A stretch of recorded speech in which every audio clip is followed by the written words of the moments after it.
In today's lesson, I'm going to teach you everything you need to know to start conversations with strangers, to meet new friends, and to introduce yourself to new people in English.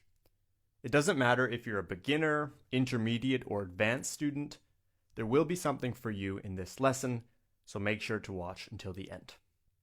Now, first of all, the first words you probably learned at school were hi or hello.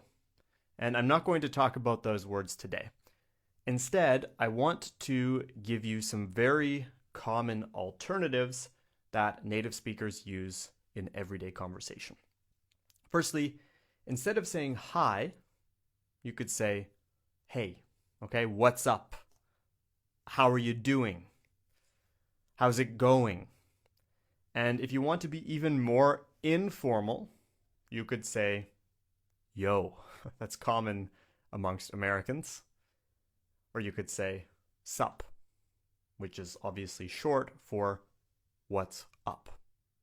Again, those are very, very informal, so I wouldn't recommend using them at work or with a professor. On the more formal side of things, we have phrases like good morning, good afternoon, or good evening. Okay, those are standard phrases. Native speakers don't always use them in everyday casual conversation, especially good evening, good afternoon. Those are a bit more formal, but they're totally fine to use in any situation. So those are the basic greetings we have in English. Now, obviously, if you meet somebody, you want to ask them what their name is. And be very careful. In English, we don't say, how are you called? How are you called? That's completely wrong. I know in a lot of languages, that's how you would create this sentence, is how you would structure it. But in English, we say, what is your name? What is your name? Or if we're putting it together when we speak quickly, we would say, what's your name? What's your name? The only correct response would be, my name is. Or again, if we shorten it, my name's. For example, my name's Michael. What's your name? Now, if you have a nickname is another name that is not your official name, but it's what you like to be called. You can say, my name's Michael, but I go by Mike, for example. I go by Mike. Or you could say, my name's Michael, but I prefer to be called Mike. I prefer to be called Mike. So, you've introduced yourself. You've asked the other person what their name is. You can also say, pleasure to meet you. Pleasure to meet you. Nice to meet you. Great to meet you. And if you want to be really formal, you could say, it's an honor to meet you. I can't really think of too many situations when you would use this. Maybe if you met the president or somebody influential, you could say it's an honor or a privilege to meet you. And if you want to be really, really polite, if somebody says this to you, they say, it's a pleasure to meet you. You could say, the pleasure is mine. Again, that's really formal. It's not super common, but it's very diplomatic, as we would say.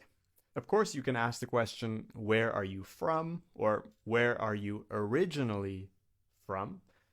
To which the answer is obviously, I'm from this city or this country. I'm originally from this city or this country. But you could also answer in a bit more detail.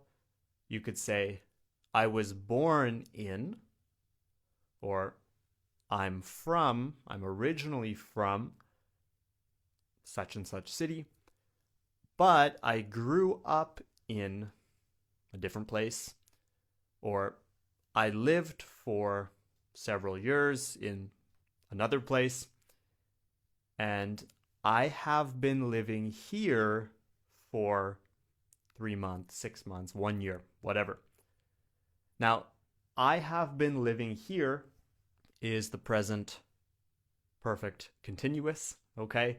I have been living here. It means you moved in the past, but you are still living here now. I have been living here for 3 years or since 2021. We use for duration and since for the starting point, 2021.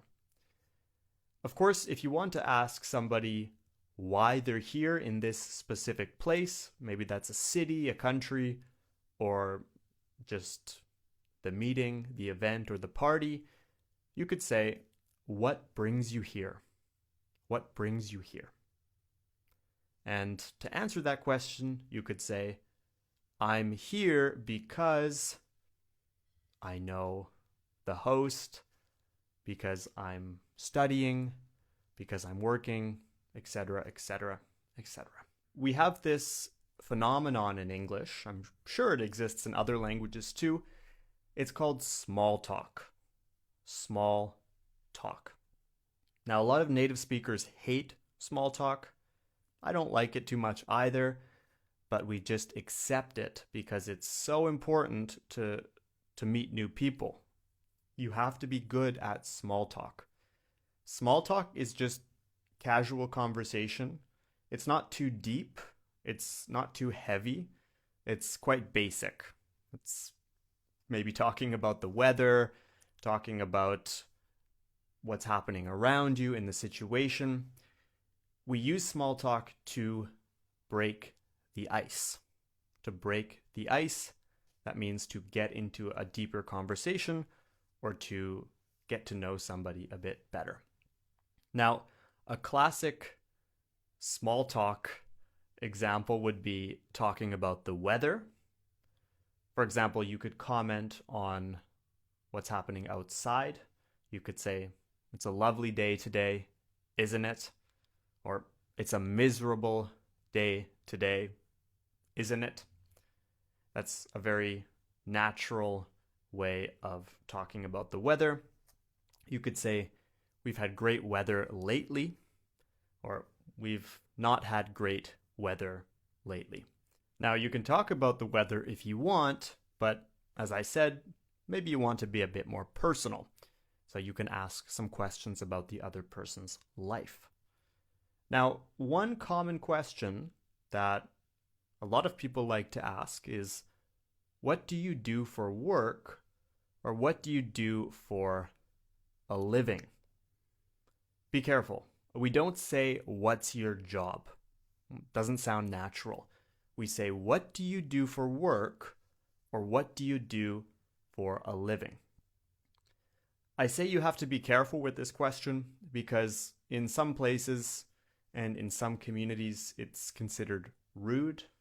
It's considered a bit too invasive. Personally, I don't see any problem with it, but just so you know, you might want to be a bit cautious with this question. And definitely do not ask anybody how much money they make. That's a big no-no. You can ask somebody what they do for work, but if they ask you what you do for work, you could say, I work as a, and then your occupation. I have been working as a blank for X amount of years or X amount of months. Or you could say, currently, I'm looking for a job. Currently, I'm studying. Currently, I am retired. Okay, there are lots of different things you could say. Apart from work, you can also talk about somebody's interests. Maybe you're at a party, maybe you're at a social event. You might want to connect with somebody on a bit of a deeper level. Now, obviously, you can say, what do you do in your free time? Or what are your hobbies? That's totally okay. But you can also say, what are you passionate about? What are you interested in at the moment? Or how do you like to spend your free time? So these are all alternatives that sound a bit more complex. They sound a bit more elegant, perhaps. But of course, there's nothing wrong with what do you do in your free time, or what do you like to do as a hobby. Now, if somebody asks you this question, you could say, I'm passionate about XYZ. I like to surf, I like to ski, I like to read books, okay? I'm interested in something. I'm interested in something. Careful, it's always in. It's never on or at or into. It's always interested in something. For example, I'm interested in art. I'm interested in playing piano. Those are also great alternatives. And lastly, if you are a guest at somebody's house, or you're a guest, you've been invited to a meeting, to a conference, and you're talking to somebody who invited you or who is hosting you, then you should say, thank you so much for having me. Thank you so much for having me. Of course, you could also say, thank you for the invitation. Thank you for inviting me. But it sounds very natural to say, thank you for having me. We've learned some phrases you can use to introduce yourself, to ask a few basic questions about other people, and of course to share a bit more about yourself. But at the end of the day, probably the most important thing is confidence. When you're meeting somebody new, especially in American culture, in British culture too as well, but I'm sure you're aware that confidence is a big thing in the United States. It's important to smile, it's important to be open, it's important to have open body language. So don't cross your arms, keep them open like this. Even if you don't feel confident inside, even if you feel shy, even if you feel anxious socially, it's really, really important to at least try to fake it, to try to make an effort to be sociable, even if you don't feel fully confident with your English. Now, I want you to memorize the phrases we learned today. There are other things you can say. If you have any ideas or you have any things you would like to add, then feel free to leave them in the comments below. I'm looking forward to reading them. If you want to improve your English with me this year, then make sure to subscribe to English at the Ready here on YouTube and click the link down in the description below to learn more about how I can help you improve your English. If you liked the lesson, if you found it useful, make sure to leave a like, and I'll see you in the next video. Bye for now.